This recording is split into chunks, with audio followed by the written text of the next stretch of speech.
नमस्कार। नमस्कार। आज हम एक बहुत ही अहम मुद्दे पर बात कर रहे हैं। जानी मानी हस्तियों मतलब सेलिब्रिटीज के लिए जो एक गहरा आकर्षण लोगों में दिखता है। हाँ, और हाल में जो कुछ दुखद घटनाएं हुई हैं भीड़ की वजह से, उनसे भी ये जुड़ा हुआ है। बिल्कुल, हमने देखा है पहले भी, जैसे प्रयागराज महाकुंभ हो या मक्का में हज या दक्षिण कोरिया में भी एक हादसा हुआ था।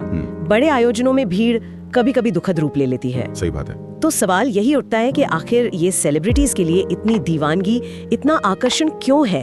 क्या वजह है इसकी? देखिए, इसके पीछे ना कई मनोवैज्ञानिक कारण काम करते हैं। कुछ लोग तो सेलिब्रिटीज में एक तरह की प्रेरणा ढूंढते हैं। प्रेरणा? किस तरह की? जैसे मान लीजिए किसी ने बहुत संघर्ष करके सफलता पाई तो लोग उससे जुड़ जाते हैं। फिर सामाजिक तुलना भी होती है, लोग अपनी जिंदगी की तुलना उनकी परफेक्ट लगने वाली जिंदगी से करते हैं। अच्छा। और कभी कभी ये एक तरह से पलायन भी है। अपनी जिंदगी की अनिश्चितताओं से दूर किसी जानी पहचानी हस्ती में एक स्थिरता, एक नियंत्रण महसूस होता है। और वो जो आपने कहा पैरा सोशल इंटरैक्शन, वो क्या होता है? हाँ, पैरा सोशल इंटरैक्शन मतलब एक तरफा जुड़ाव। प्रशंसक किसी सेलिब्रिटी को जानता नहीं, मिल नहीं सकता, पर टीवी या सोशल मीडिया पर देखकर उससे एक भावनात्मक रिश्ता बना लेता है। उसे लगता है वो उसे जानता है। और इसमें फिर मीडिया, खासकर आजकल सोशल मीडिया, उसका तो बहुत बड़ा रोल होगा। अरे बहुत बड़ा। मीडिया ही तो वो छवि गढ़ता है, वो दिखाता है कि उनकी जिंदगी कितनी ग्लैमरस है, कितनी अच्छी है। इससे वो भावनात्मक बंधन और मजबूत होता है। लेकिन क्या ये आकर्षण हमेशा ठीक होता है? मतलब किसी को पसंद करना और किसी के प्रति जुनून पाल लेना, इसमें फर्क है ना? बिल्कुल फर्क है। सामान्य प्रशंसा ठीक है, पर जब ये जुनून बन जाए, जिसे सेलिब्रिटी वर्शिप सिंड्रोम या CWS कहते हैं, वो चिंताजनक हो सकता है। CWS ये कितना आम है? आपको शायद हैरानी हो, पर कुछ स्टडीज बताती हैं कि करीब 20 से 30% सामान्य आबादी में इसके कुछ लक्षण मिल सकते हैं। 20-30%? ये तो काफी ज्यादा है। तो ये जुनून कब एक समस्या बन जाता है? मतलब कब हम कहें कि ये ठीक नहीं है? समस्या तब है जब कोई इंसान उस सेलिब्रिटी के पीछे इतना पागल हो जाए कि अपनी असल जिंदगी पर ध्यान देना छोड़ दे। अपने रिश्ते, अपना काम, अपनी पढ़ाई, यहाँ तक कि अपनी सेहत, सब पीछे छूट जाएं। अच्छा। और अगर इस वजह से मतलब चिंता, तनाव, डिप्रेशन जैसी भावनाएं आने लगे तो वो यकीनन ठीक नहीं है। ये अस्वस्थ जुनून है। और ये किन लोगों में ज्यादा देखा जाता है? अक्सर युवाओं में, या जो लोग सामाजिक रूप से थोड़ा कटा हुआ महसूस करते हैं या अपनी जिंदगी से बहुत संतुष्ट नहीं है, उनमें ये ज्यादा पाया जाता है। किशोरों पर इसका क्या असर होता है? वो तो बहुत जल्दी प्रभावित होते हैं किसी भी चीज से। हाँ, किशोरों पर तो इसका असर गहरा हो सकता है। एक तो वो लगातार तुलना करते हैं। सोशल मीडिया पर सेलिब्रिटीज की परफेक्ट तस्वीरें देखकर उनका आत्मसम्मान कम हो सकता है। बॉडी इमेज इश्यूज भी आते होंगे। बिल्कुल, अवास्तविक मानक बन जाते हैं। फिर अगर वो अपना ज्यादातर वक्त सेलिब्रिटीज के बारे में सोचने, उनकी खबरें पढ़ने में लगा दें, तो असल दुनिया से, अपने दोस्तों से, परिवार से कट सकते हैं। और उनकी मतलब रियलिटी की समझ भी बिगड़ सकती है। हाँ, वास्तविकता की एक विकृत धारणा बन सकती है। और फिर चिंता, अवसाद का खतरा भी बढ़ जाता है। ये तो हुई व्यक्तिगत स्तर की बात। समाज पर इसका क्या असर दिखता है? हमारे मूल्यों पर, हमारी सोच पर? कुछ विचार ऐसे हैं जो मानते हैं कि सिनेमा और सोशल मीडिया के जरिए जो सेलिब्रिटी कल्चर आ रहा है, उससे हमारे पारंपरिक मूल्यों पर असर पड़ रहा है। जैसे कभी-कभी अनैतिकता का सामान्यीकरण या सिर्फ फैशन और दिखावे पर बहुत ज्यादा जोर। कुछ मामलों में अपराधों का अनुकरण भी देखा गया है।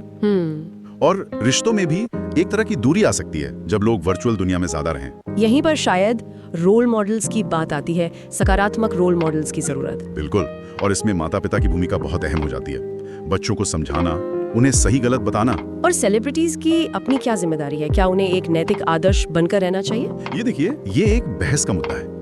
कुछ लोग मानते हैं कि हाँ, पब्लिक फिगर है, लोग फॉलो करते हैं तो जिम्मेदारी ज्यादा है। और कुछ कहते होंगे कि वो भी इंसान है, उनकी निजी जिंदगी है। हाँ बिल्कुल, कुछ कहते हैं कि उनके काम पर फोकस करो, उनकी कला पर, उनकी निजी जिंदगी पर क्यों जाना। शायद संतुलन की जरूरत है। हम सकारात्मक चीजों से प्रेरणा ले सकते हैं। सही बात है। आदर्श तो कहीं भी मिल सकते हैं, जरूरी नहीं सिर्फ फिल्मी दुनिया में। कोई वैज्ञानिक, कोई समाज सेवी, कोई ईमानदार अफसर। चलिए अब उस पहलू पर आते हैं जो हाल की घटनाओं से जुड़ा है, भीड़ प्रबंधन और सुरक्षा।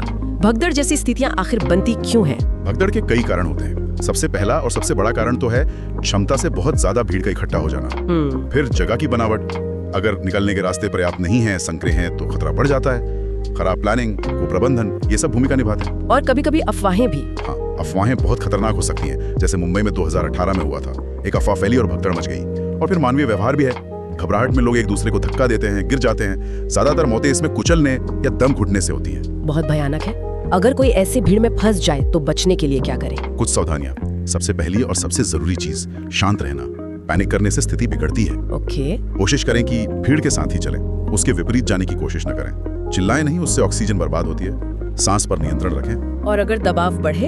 अगर दबाव बहुत बढ़ जाए तो जैसे बॉक्सर हाथ रखते हैं ना, वैसे ही हाथ सीने के पास मोड़कर रखें। इससे फेफड़ों के आसपास थोड़ी जगह बनी रहती है सांस लेने के लिए। अच्छा, ये जरूरी है। हाँ, अगर बच्चे या बुजुर्ग साथ हैं तो उनका हाथ कसकर पकड़ कर रखें। कोशिश करें कि किनारों की तरफ रहें, दीवार के सहारे, और निकलने के रास्ते पहले से ध्यान में रखें। और अगर कोई गिर जाए? अगर गिर जाए तो तुरंत खुद को सिकोड़कर सिर को हाथों से ढक लें। उठने की कोशिश शायद खतरनाक हो सकती है। अफवाहों पर बिल्कुल ध्यान न दें और धक्का मुक्की से बचें।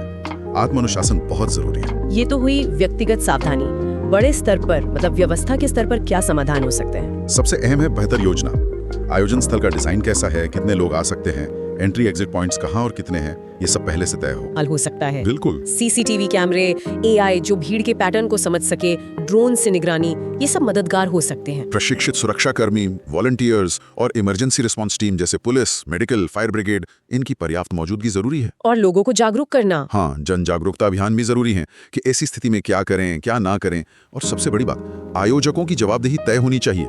अगर लापरवाही हुई है तो कार्रवाई हो। तो संक्षिप्त में कहें तो हमें सेलिब्रिटीज के असर को समझना होगा, भीड़ में खुद को अनुशासित रखना होगा और आयोजकों को अपनी जिम्मेदारी निभानी होगी। बिल्कुल सही। सेलिब्रिटी आकर्षण एक सच्चाई है, लेकिन हमें इसके संभावित नकारात्मक पहलुओं और अनियंत्रित भीड़ के खतरों के प्रति सचेत रहना होगा।